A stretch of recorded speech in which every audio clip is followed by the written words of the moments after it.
El jueves comenzó un debate urgente sobre la crisis de Ucrania en el Consejo de Derechos Humanos en Ginebra, cuando la jefa de Derechos Humanos de la ONU, Michelle Bachelet, encabezó los llamados a un alto el fuego e insistió en que el ataque militar de Rusia contra Ucrania abrió un capítulo nuevo y peligroso en la historia mundial.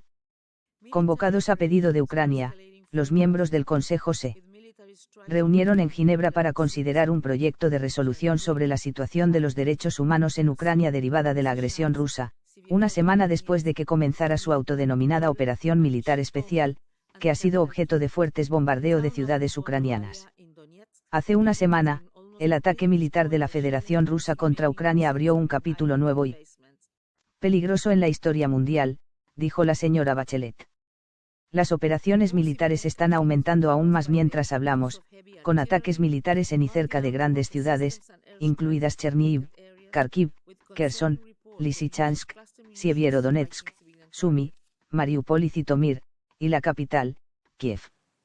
La ciudad de Volnovakha en la región de Donetsk ha sido destruida casi por completo por los bombardeos, y los residentes restantes se han estado escondiendo en los sótanos. Las últimas cifras de víctimas de la Oficina del Alto Comisionado para los Derechos Humanos, ACNUR, hasta el martes por la noche indicaron 752 víctimas civiles confirmadas, incluidos 227 muertos, 15 de ellos niños, continuó la señora Bachelet. Al menos 525 han resultado heridos, incluidos 28 niños. De ese número, 323 víctimas se registraron en las regiones de Donetsk y Luhansk, 65 muertos y 258 heridos, mientras que 429 víctimas se registraron en otras regiones de Ucrania, Kyiv, Cherkasy, Chernihiv, Kharkiv, Kherson, Kyiv, Odessa, Sumy, Zaporizhia, y las regiones de Zitomir, con 162 muertos y 267 heridos. La señora Bachelet agregó que la mayoría de las bajas civiles fueron causadas por el uso de artillería pesada, sistemas de lanzamiento de cohetes múltiples y ataques aéreos en áreas pobladas, con informes preocupantes sobre el uso de municiones en racimo contra objetivos civiles. Rechazando la premisa del debate, Gennady Gatilov, representante permanente de la Federación Rusa ante la ONU en Ginebra, cuestionó los motivos de quienes están detrás de la condena internacional por las acciones de su país. Me gustaría hacer una pregunta a los representantes de los Estados Unidos y los países de la UE, ¿cuáles son los instrumentos internacionales de derechos humanos en los que ustedes parte que dicen que el suministro de armas letales facilita salvar vidas humanas? Y que esas armas llegan regularmente y ven en las pantallas de sus televisores cómo se les proporcionan esas armas a las fuerzas de Kiev. El señor Gatilov agregó, la paz y la prosperidad de Ucrania no están en sus intereses. Las vidas de los ucranianos comunes no te interesan. No es necesario un arreglo de la situación en Ucrania. El régimen títere del señor Zelensky les interesa solo como un medio de presión y es una carta de triunfo en su confrontación con Rusia. Dirigiéndose al Consejo desde Ucrania, Emine Zaparova, portavoz, primera viceministra de Relaciones Exteriores de Ucrania, declaró que la invasión a gran escala de Rusia había entrado en su segunda semana, después de informes nocturnos de enormes explosiones en Kiev y la confirmación de que las tropas rusas habían tomado el puerto clave del sur de Kherson. Todos los días somos testigos tanto de la muerte como de la vida, de la dignidad y la deshonra, dijo la señora Zaparova. La muerte cuando, por ejemplo, los médicos de Mariupol no pudieron salvar a una niña sangrante de 6 años con un pijama de unicornio hace un par de días. La única razón por la que esto está ocurriendo es porque un grupo de criminales de guerra con acceso al botón nuclear llegó a la conclusión de que nuestro pueblo es demasiado débil para resistir y luchar, y que al mundo no le importaría. Se ponen por encima del derecho internacional y por encima del orden basado en reglas.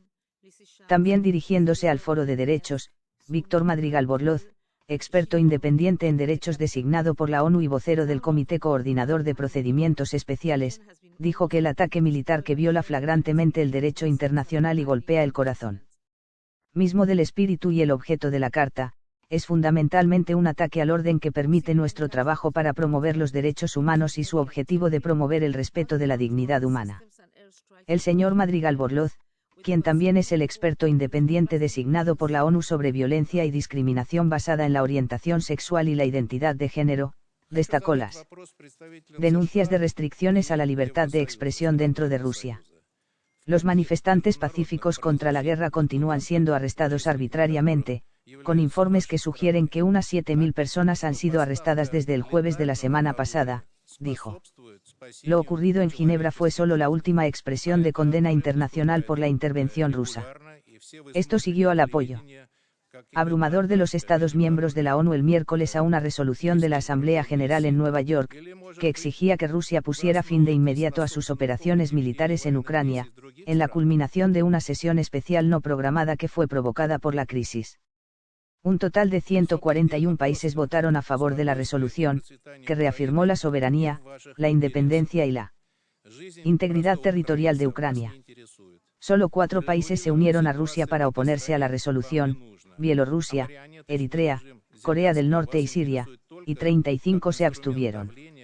Hablando después de la votación, el secretario general de la ONU, Antonio Guterres, dijo que el mensaje de la Asamblea General era alto y claro: poner fin a las hostilidades en Ucrania ahora. Silencien las armas ahora. Abran la puerta al diálogo y la diplomacia ahora. El miércoles por la noche, la Corte Penal Internacional anunció que estaba abriendo una investigación sobre posibles crímenes de guerra en Ucrania.